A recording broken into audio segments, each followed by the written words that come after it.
जीव हमारी जाति है, मानो धर्म हमारा, हिंदू मुस्लिम सिख ईसाई कोई धर्म नहीं है न्यारा। जो साधना हम कर रहे थे, शास्त्र विरुद्ध कर रहे थे, उससे हमारा जन्म और मरण मिटा नहीं, कष्ट ज्यों के त्यों बने रहे। अब स्वामी रामानंद जी ने क्या कहा, परमात्मा ने बताया कि ये सामने का जो रास्ता है, ये बिल्कुल ये सामने वाला ये है ब्रह्मरंध्र,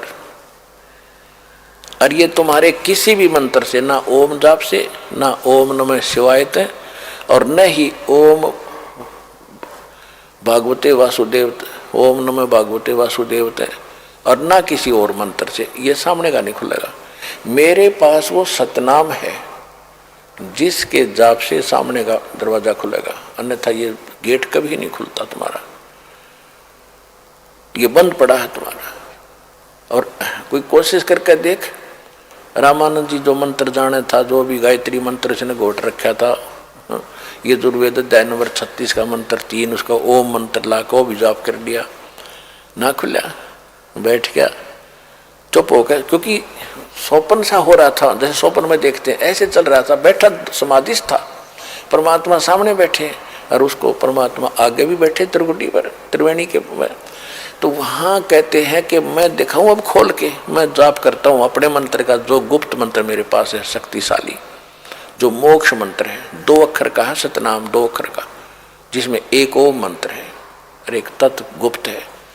परमात्मा ने लीला की स्मरण किया सतनाम का, एकदम ऐसे वो पत्थर जैसे वज्र के कवाड़ थे, न्यों खुल गए, गेट खुल गया सामने, और परमात्मा ने कहा कि आ जा मेरे साथ साथ। जब रामानंद जी को ले गए, दिखाया कि ये बैठा वो निरंजन ज्योति निरंजन, जिसको तुम परमात्मा मानते हो, अलख निरंजन कहते हो, ये काल है, ये देखो ये बैठा उस गेट के सामने बैठता है। ये इतना जालिम है, जो 11वां द्वार है, 10वां द्वार घाटा जोड़ रखा था आज तक।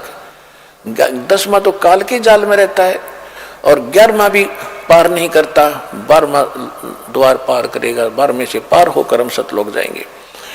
ये मधु परमहंस एक रांजड़ी में फौजी साहब है, और उसने किताब परमात्मा की वाणी पढ़ ली, 11वीं खिड़की है, वो 11वीं खिड़की में हल्दी की गांठ से पंसारी बन गया। ने कहा मेरे पास जो वस्तु है किसी के पास नहीं धरती पर।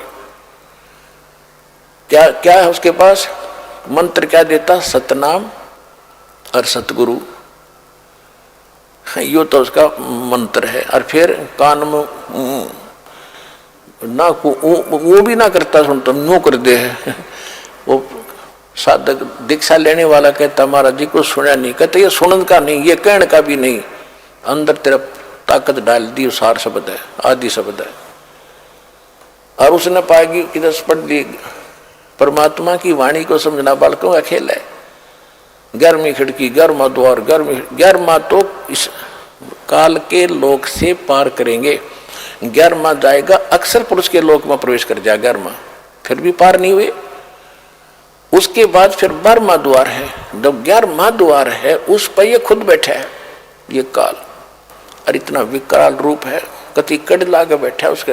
वैसे तो बंद वो है ही है, कमर ओरला रहे बेईमान के दे, कोई गलती से निकलना जाके तेगा मेरी आंख लाग जाता है।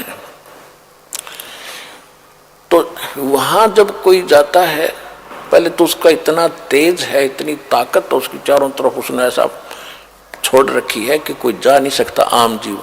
लेकिन परमात्मा ही जा सकते हैं, या उसकी भक्ति युक्त हंस उसकी कृपा से उसके पार हो सकता है। तो कबीर साहब साथ ले रहे रामानंद जी को कि वो बैठा देख कड़लाए 11वें द्वार पर तेरा भगवान अलख निरंजन काल, जो गीता 11वें अध्याय के 32वें श्लोक में कहता मैं काल हूँ, सबको खाने के लिए प्रवृत्त हुआ हूँ, सबका नाश कर दूंगा। ये है वो जिसने तुम, कृष्ण नहीं था वो, कृष्ण के अंदर ये प्रवेश करके बोल रहा था। अब राम जब देखा उसकी शकल रामानंद जी तो घबरा गए, अरे तेरा गजब हो ये तो भाई, इसी मोटी मोटी आंख और विकराल चेहरा, लंबे दांत, ओछा माथा। परमात्मा बोले चिंता ना कर, मेरे पास वही मंत्र है जिसने कपाट खोले थे, ब्रह्मरंध्र खोला था। अब इसके कहते हैं जैसे फनपति मंत्र सुन रखे फन सकोरे, ऐसे मेरे सतनाम से यू काल लवे मुंह मोड़े। कबीर साहब कहते हैं जैसे फनपति यानी सर्प ने ऐसे सर्प फन उठा रखा हो डसने के लिए, और जैसे उसको मंत्र बोल देता है गारुड़, एक मंत्र बोल देता है तो विवश हो जाता है, फन को नीचे करके भागने की सोचता सर्प। इसी प्रकार मेरे पास इस काल रूपी इस सर्प को बस करने का, इसकी गर्दन नीचे करने का एक सतनाम है। जब कहते हैं जैसे फनपति मंत्र सुन रखे फन सकोरे, ऐसे सतनाम, ऐसे मेरे सतनाम से ये काल लवे मुंह मोड़े। परमात्मा ने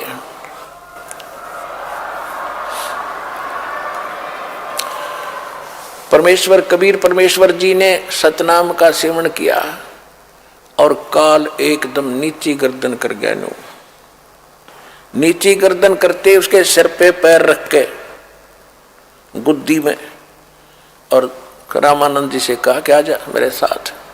जब पर वो अंदर वो गेट खुल गया, परमात्मा और आत्मा वो साथ साथ अंदर चले गए, गेट फिर बंद हो गया, काल फिर चौकस बैठ गया कि चलिए एक तो गया और तो नहीं जान दूंगा ये तो नो अकड़ रहा कती।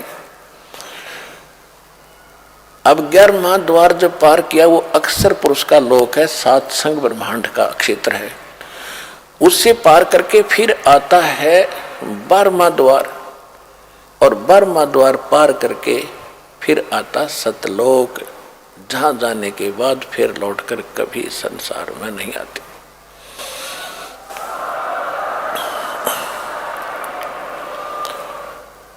वहां परमात्मा ने सारी अपनी लीला दिखाई, सतलोक दिखाया है।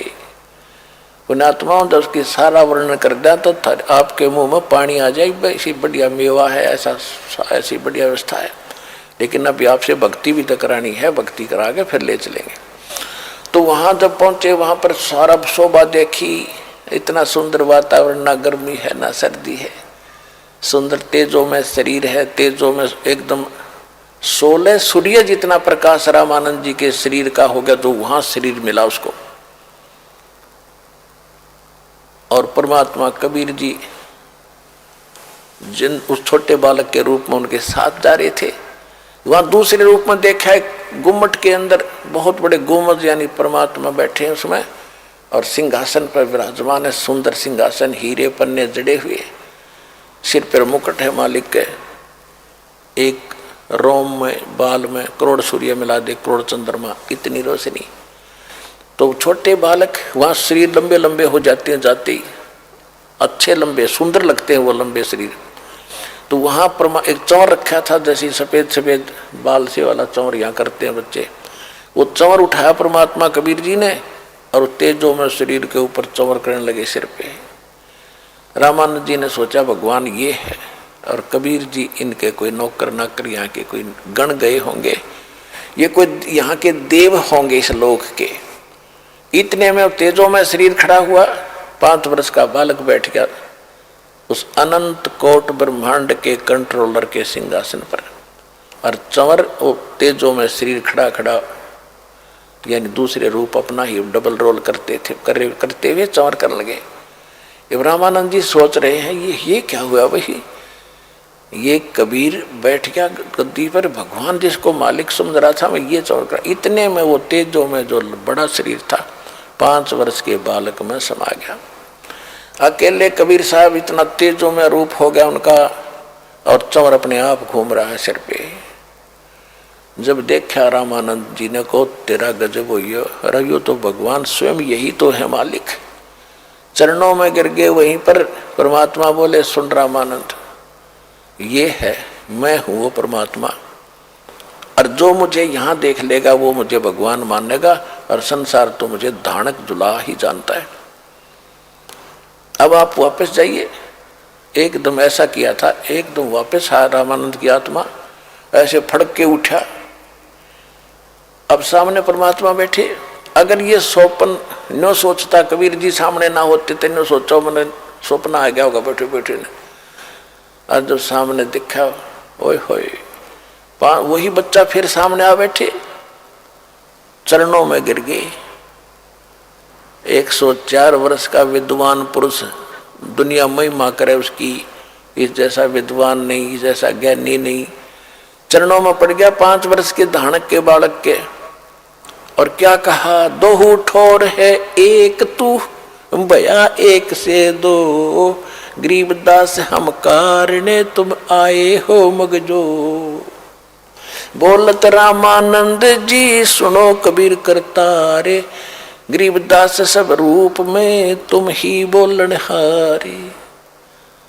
तुम साहेब तुम संत हो, तुम सतगुर तुम हंस, गरीबदास तेरे रूप बिना और न दूजा अंश।